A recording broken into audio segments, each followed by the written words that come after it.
I want to keep your hands clapping right now for Miss Leslie Battle, y'all. Let's go for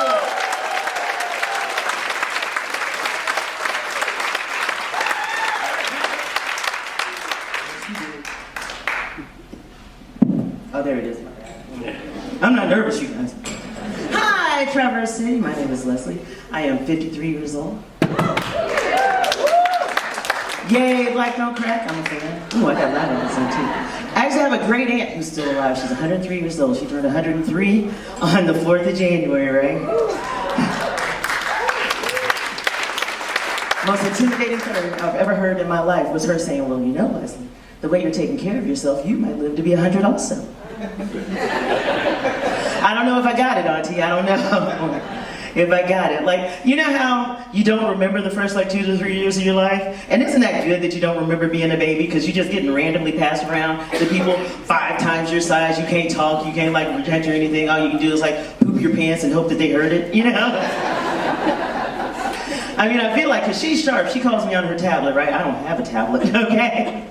But I'm just kind of like, but I'm going to remember this 50 years also. Like, there's too many jerks in the world for me to just try to do this on my own. But, you know, that's why I love her to pieces. But yeah, I am also the mother of 3 adult children. Life is really good, right? Came too fast. Came way too fast. It's funny, though, because my ex is a German-Irish guy, right? I say he's the whitest white man in America. Trust me, Traverse City, you would see him and you'd be like, dude, get some sun. Maybe go south. Like South America. And it's wild I say he's the whitest white man in America because with him, I have blue-eyed babies. Exactly. I don't know, I mean, I haven't done the 23andMe, but I don't think that runs on my side of the family. I was in the delivery suite like, I'm gonna need a paternity test. I'm just saying, I can't have every trip to Krispy Kreme's turned into an Amber Alert, all right? Y'all wait quick with 911 calls, don't play, right? I get it. World's a scary place. World is a scary, scary place. It's funny though, because like, you know, I'm just on a family outing with my kids, right? You know, my kids got these big old blue eyes and real pale skin, but afros. And where we live, there wasn't a lot of brown people, right? There wasn't a lot of brown people, and no shade white people, but y'all ain't around brown people. You don't know what to do when you see beige people, right? My kids was messing people's minds up. It was beautiful. We just at the fair, I got the baby in the stroller, I'm just minding my own business. Some random person just walks up, puts a blue ribbon on her chest, I don't even know. We were competing in anything, but thank you, neighbor. Love it. I gotta be honest, there were some awkward moments though too. More than once, I was asked if I was the nanny. Wait. Again, they all outnumbered me, so I can't do anything rash, right? But think about it, they're thinking some really positive things about me, right? I mean, 1, they think I got a good paying job. And 2, they think I could be trusted with some little white kids. I mean, I'm just saying, give a sister a reference, we'll call it even, right? But it's weird though, because like, especially as my kids like grew up, I know there's some kids here, but where's like folks that are like 20 to 30? There's 6 of you. They're just like, please don't do that, please don't do that. I promise I'm not gonna pick on you, all right? But I get it. Living in this country is exhausting, right? Like no shade, but please stop calling the 80s and 90s the late 1900s, okay? For some of us, that was our prime, all right? We're not ready for it to be history. Who took typewriting on a typewriter?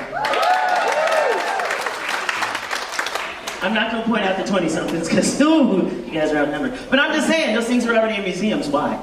It's too soon. I learned typing on a typewriter, now I'm trying to twerk on TikTok. It's too much.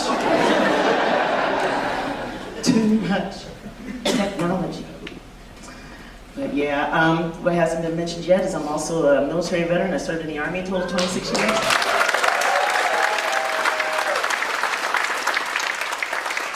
Any other military vets? Yeah! That sounds like a Marine. Are you Army? Navy. Navy. Oh, Navy. I saw another hand. What branch? Army. Army. Who? Anybody else? What branch? Navy. Oh, we're right close to the water. That tracks. I tell you what, though. You notice how quiet those Navy dudes are? Because they know how to party. All right, Tom?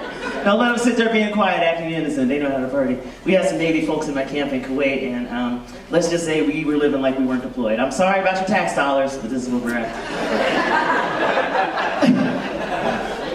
But I have to say, I really enjoyed my time in the military, right? You know, the Army taught me some really important skills, like how to think strategically, how to do a proper push-up. Oh, and ladies, day one of basic training, how not to get mad when you see other women dressed like you. Every day. They were everywhere. But after I got divorced, I kind of feel like my veteran status made it a little difficult to date, you know? I mean, is it really realistic to expect a man to want to date a woman that he knows is combat trained, but also still gets her cycle? I'm just saying, he brings home the wrong flavor of ice cream that week. He knows I have a particular set of skills. Like, I've got the certificates and everything. It's a little intimidating. Actually, my guy found me, hence the ring again. I love love. I love winning. We've been married for now 25 days. No, it's been a little bit longer than that. I really should have been put off when he was just like, no, you're exactly what I'm looking for. You know what I'm saying? What are you, adrenaline junkie, dude? Like, it's interesting. He's funny though, because he identifies as Celtic American, you know, for strategic reasons. And because of him, I say I do Anglo-adjacent activities. If you get it, good, because I can't say the last word of the other version, so we're trying to keep it clean as some minors in here, right? But no, we do, I'll say white people stuff, for anybody who didn't get it, white people stuff. For example, we were up in Montana on purpose, that's a thing. And the thing is, a lot of people think that people in Montana don't want to see brown people. That's not it at all. It's just when they see you, they're just like, but how did you get here? Like, since there is no down in that jacket, you are not prepared for this. But on the flip side, if you do something that has really impressed some Montanans, it was crazy, okay? It was wild. These people deal with deer and moose and bear on a regular basis. Like, yeah, you gotta really try hard to impress them.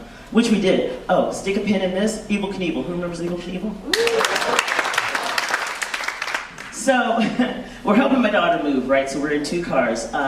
Thanks to me, my daughter, bless her heart, is what I call a collector. Not quite a hoarder because you can see the floor, but she has a way of keeping things that, you know, look, I brought a lava lamp for this weekend. Like, I don't have good packing skills anymore. But, so we're in 2 cars, both cars are packed with stuff, right? We get to the top of the Continental Divide, so you're 6,000 miles up in the mountains, her alternator dies. Right. My dude is a very handy guy, but again, we're on top of a mountain in 2 cars, don't know where to put the stuff. It's only like 8 o'clock in the morning, what are we gonna do, right? My man looks at me and he goes, I could coast it down the mountain. Yeah, that's how I reacted.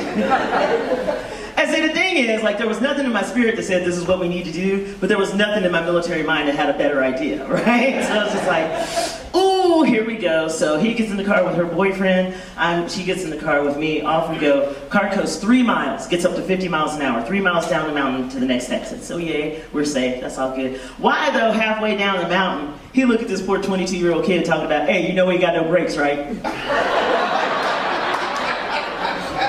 Why you do that to that baby? But anyway, so he calls the auto parts store. They're gonna ship in the alternator overnight, so he's gonna fix it the next morning. We're fine. We get to a hotel. They put us up. You know, we're in these dire circumstances because again, my coat's got no down in it, right? So we're just hanging out in the hotel. He's playing on his phone, and he goes, "Baby, Evel Knievel's buried here." It is snowing profusely in April, but Evel Knievel's buried here. I'm just like, but I already know I own big, right? So it's like, okay, I guess we're gonna go find Evel Knievel's grave, sure, right? So we do. Thank you, GPS is our friend, right? But we get to the graveyard, find his grave, and he's like excited, he's taking pictures, he's sending pictures home to his cousin, all this kind of stuff, because Evel Knievel was evidently that level of famous back in the 70s and 80s. My bad, I didn't know, right? And so I'm trying to be the dutiful partner. I'm like, baby, pose with it, right? And he goes, that would be creepy.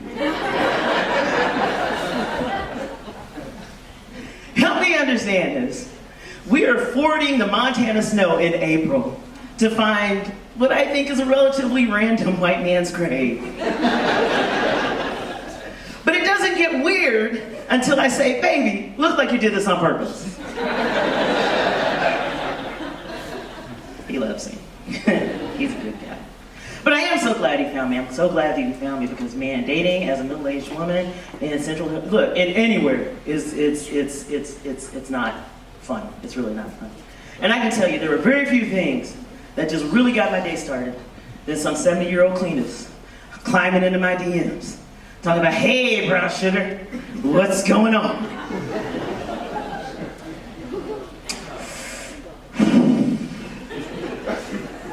Where are you taking me to dinner? I won't go to Golden Corral, but you can take me to Cracker Barrel. They've got catfish. I've been Leslie Ballard. Enjoy the rest of the show.